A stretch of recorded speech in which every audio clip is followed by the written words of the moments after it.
Welcome to the film analysis. Today with Mission Impossible Dead Reckoning Part 1 by Christopher McQuarrie. Once again, Tom Cruise's main task is to appear as Tom Cruise again, to embody Tom Cruise again, and finally to be Tom Cruise. And the 61-year-old succeeds in doing that once more in the 7th part of this series. For the first time, a Mission Impossible movie doesn't end, as the second part has already been announced. We are initially deep down in the Bering Sea. Confusion prevails in a Russian submarine. A US warship is reported to have fired a torpedo. The Russians counterattack, but suddenly there is nothing on the radar. What's going on? It all ends fatally, and we realize right away we can no longer trust digital images as they cease to be reliable. An AI is behind it, having become the so-called entity with consciousness and thus acting as the ultimate weapon. Omnipresent, invisible, and always one step ahead. The military has developed the out-of-control AI. It can be controlled again if two pieces of a key are found and inserted into each other. Ethan Hunt is entrusted with this impossible mission. No doubt the first reaction to the idea of two halves of a key is perhaps derision, perhaps a smirk. A simple key supposedly stops the AI. The key symbolizes regaining control over the AI. And an action film lives from the concreteness of the abstract. The cinematic means can be quite simple to illustrate something large and complex. Let's think of Francis Ford Coppola's film The Conversation, for example. It's just about a couple being bugged in a public place. You must assemble these snippets at hand to find out what is really being said. But of course, this film stands for mass surveillance and our digital times. In this respect, we should not look so mockingly at this key, but take the concept of it very seriously. The film is set in Abu Dhabi, Rome, Venice, and on a train which is on its way to Innsbruck, because progress seems unstoppable. Foreign policy naturally plays a role when you have such a powerful weapon, even though there is always this rhetorical glossing over of morality, feminist foreign policy. Whatever, Mission Impossible 7 nevertheless clearly shows foreign policy always concerns power. And for a long time now, it has not only been state actors who are at work here, but the market for violence allows for many others to get involved.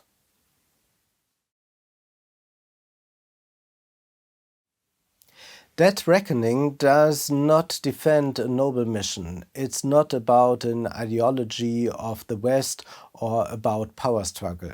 Who gets hold of the entity first, for which purpose? At the same time, this action film works very skillfully with the questions: what is a face? How much can we trust a face? The Mission Impossible series features characters pulling down their mask when you least expect it, hiding someone else underneath. Ethan Hunt also makes use of masks in the 7th part.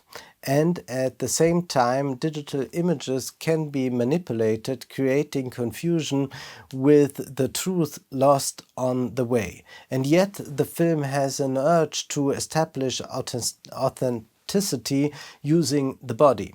A letter opener pierces a hand. Brutally hard is the impact in the minor and major accidents with the car in Rome. Firm is the grip from the outside on Grace so that she does not fall.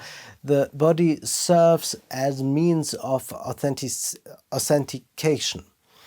And That itself fits well with the film's production because Tom Cruise still makes a point of shooting the action scenes himself, of not using stunt doubles. And as we experience in society, the live performance is becoming more important. The presence becomes more important, as only that may guarantee authenticity and truthfulness, where otherwise we suffer a loss of reality everywhere. Consequently, establishing the AI works wonderfully. It mongers fear of losing all data, of AI changing the past, of all digitally stored data being manipulated. And how can you ensure certainty? They have created an oversized open plan office there in the security service, where everyone sits with typewriters, and they try to quickly transcribe the data not yet manipulated by the AI, saving it in analog fashion.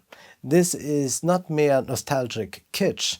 We should consider that the digital sphere seems to be liberating, but on the other hand, where the reference to the analog is no longer possible, the digital becomes unreliable. Let's also remember that many who invest in cryptocurrencies exchange their profits quickly into gold.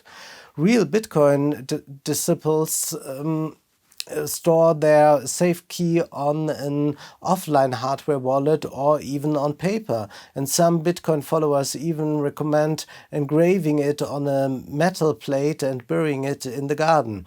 Finally, the analog is supposed to protect the digital money. And one last aspect, when we speak here of the analog, of the clash of bodies, we should remember that the pioneers of Silicon Valley, namely Elon Musk and Mark Zuckerberg, are planning to duel each other in a fist fight. Suddenly, algorithms no longer count, technical progress no longer counts, but raw violence does. The double charade at Abu Dhabi airport is outstanding. For once, the riddle must be cracked: who is who, and where are the others who are chasing him? And to what extent can this be manipulated? But there is another riddle, because a bomb is ticking in the luggage compartment. The entity is behind it, and this riddle must be cracked. This airport scene is so great, so wonderfully put together and so wonderfully scripted that you almost think, oh, you could have let this whole film take place just at this airport and it would probably have been enough. A new character appears at the airport, the thief Grace, played by Hayley Atwell. She represents a great partner for Tom Cruise. Her role is very charming, very delightfully created. A female character we haven't seen in action cinema for quite some time. She works without a team, without a state. She is a pickpocket, and she has become an entrepreneur by herself, a multimillionaire in the realm of the illegal. And she tries to live a luxurious life all on her own. Ethan Hunt also stems from illegality, considering that he was once released from prison on the condition that he pledge allegiance to his country. In this respect, two similar characters meet here. Certainly, the film carries its weaknesses. The club scene in Venice can't keep up with John Wick 4. Even the fact that the entity is present there, a bit of flickering with light, doesn't help that we perceive this presence of the entity as something sinister. Much more work could have been done on the extent to which the entity already conditions reality. The chase in a tiny Fiat in Rome is also humorous, but nowhere near as fast-paced and spectacular as the one in Mission Impossible Fallout. Tom Cruise speaks fiercely of the events in the Austrian Alps, but they are not that remarkable, all things considered. The part features a jump with a motorbike off a cliff with a parachute, but you've seen similar things in the cinema.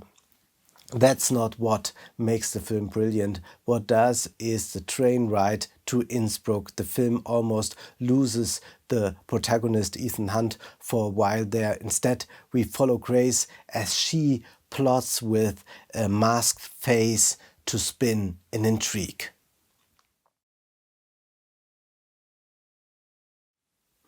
It's a very delightful play on the frantic train of questions of who is who, how far can you go to avoid being noticed. It's a classic action film without so much going on until it all comes to a head.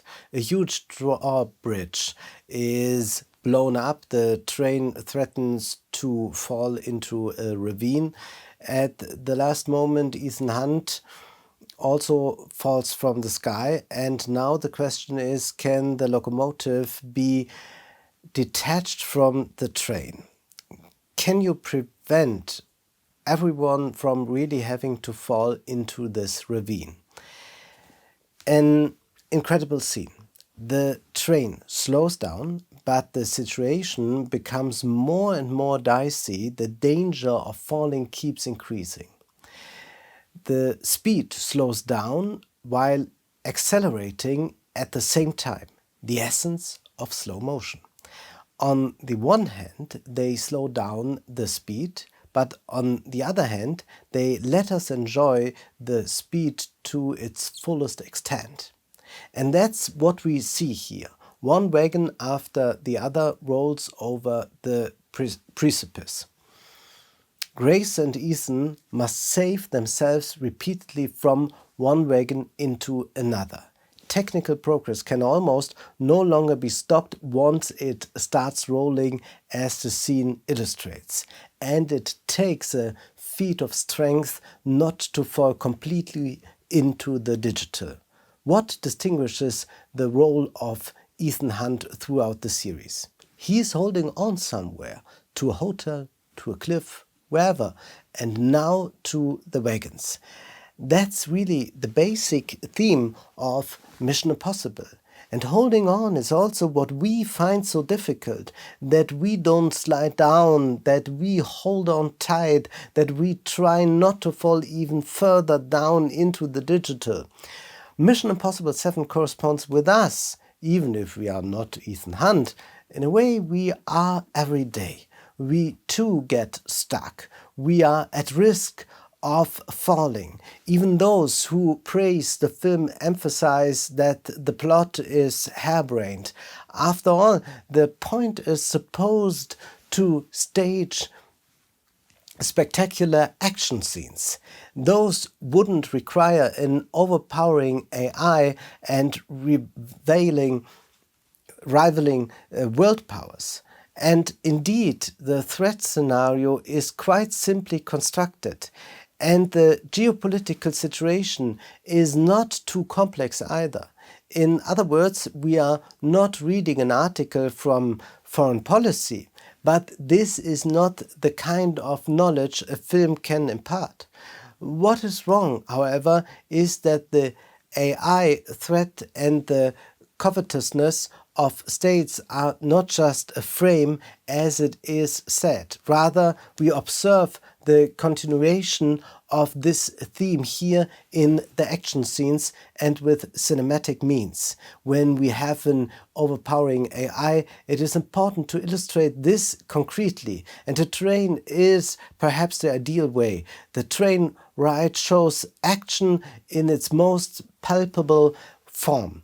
In this respect, the film conveys completely different knowledge to the one found in scientific journals. And let's also think of that famous sentence by Walter Benjamin. Marx says, revolutions are the locomotives of world history. But perhaps this is completely different. Perhaps the revolutions are the grasp of humanity traveling on this train for the emergency brake, and one tries to pull the emergency brake in this film.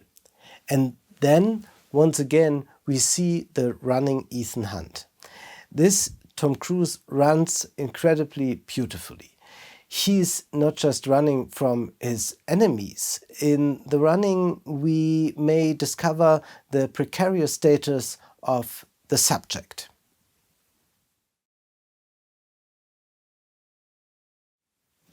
Through running, we come back to something very basally human. It works with the upright gait. That is what makes us human. Ethan Hunt runs away from something, or he runs towards something to be able to save someone at the last moment. Running represents our precarious situation. Everything is unreliable, uncertain. You can never be sure. Who is an ally? Who is the enemy? One can never be sure of one's economic or social status.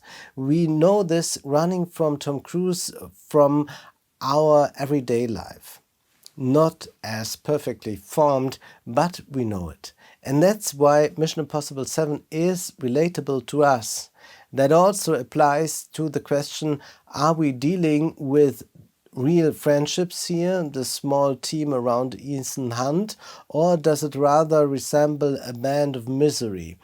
They all depend on each other in some way. The nation-state promises its citizens protection, but it comes with a price. Ordinary citizens guarantee the protection of the rulers with their own lives in an emergency. Not only do we citizens enter without being asked, but Ethan Hunt consciously enters this very deal. Thereby, Hunt attempts to gain a certain freedom. He is allowed to leave prison, but to do so, he must serve the state, which he repeatedly resists. And here too, it is already indicated that he is not simply a servant of the state. If a military alliance demands it, you are suddenly handed over, even if you belong to a minority. We will see something like this in Sweden probably soon with Erdogan's conditions. When there is a war, sons who do not come from influential families become disposal masses and cannon fodder in an international intrigue. And here we should again think of Grace, the thief. We should by no means castigate her as a neoliberal individualist, although the film suggests it, and it is quickly outlined in a dialogue, that she, coming from a simple background, was able to work her way out through her talent as a thief to become an entrepreneur who provides for herself and now leads a great life with luxurious lifestyle. Grace certainly says to herself, take the money and run. But we should be honest enough to ask, what option is left for her? What is she supposed to base her future on? Who should she rely on? On a reinvigoration of the welfare state? That reckoning illustrates that the IMF can sometimes be relied on, but not the state as such. This conflict will continue in the second part. Ethan Hunt is not an agent who simply wants to hand over the power of the AI to his home country, the USA. Perhaps no one should have such a weapon. Skepticism towards the state is the order of the day. Ethan and the others can only trust each other, but maybe that is already going too far. An adversary seems to consider the superstate. What would it be like if an AI united all nationalities under itself and ruled the whole world that would be sensible for the good of the people, an idea becoming stronger in long-termism. Accordingly, one could work towards a future where humanity as such is saved, even in the way of perhaps saving humanity from humans. But does one want to submit to that? We are dealing with a two-parter, and so serious storytelling entails that we have a little pause to think about it. One could also speak of a moratorium. But there is one lesson we can learn from the film. One should, and Ethan Hunt learns this in an extensive dialogue with his colleague Luther, perhaps not to give in too much to his quite predictable emotions. Do not become predictable, because then the AI knows what you are going to do. And we have seen a lot of determined characters in blockbuster cinema in recent years, of whom we only ever learn they must do this because of the family, out of revenge. But the AI doesn't really think. It only works with probability, and it would be improbable if one did not behave according to this blockbuster mod, if one did not seek revenge. After all, that reckoning literally refers to connecting, but it also applies to approximate calculation. And what happens when this approximate calculation is thwarted? Ethan Hunt is not only a representative of movement cinema, but from the movement of flight. He arrives at reflection cinema. He thinks so that he doesn't watch but sees. It would be nice if you would like to support the film analysis financially. You can do so via my bank account or PayPal. Also, you can find me on Patreon. Thank you very much.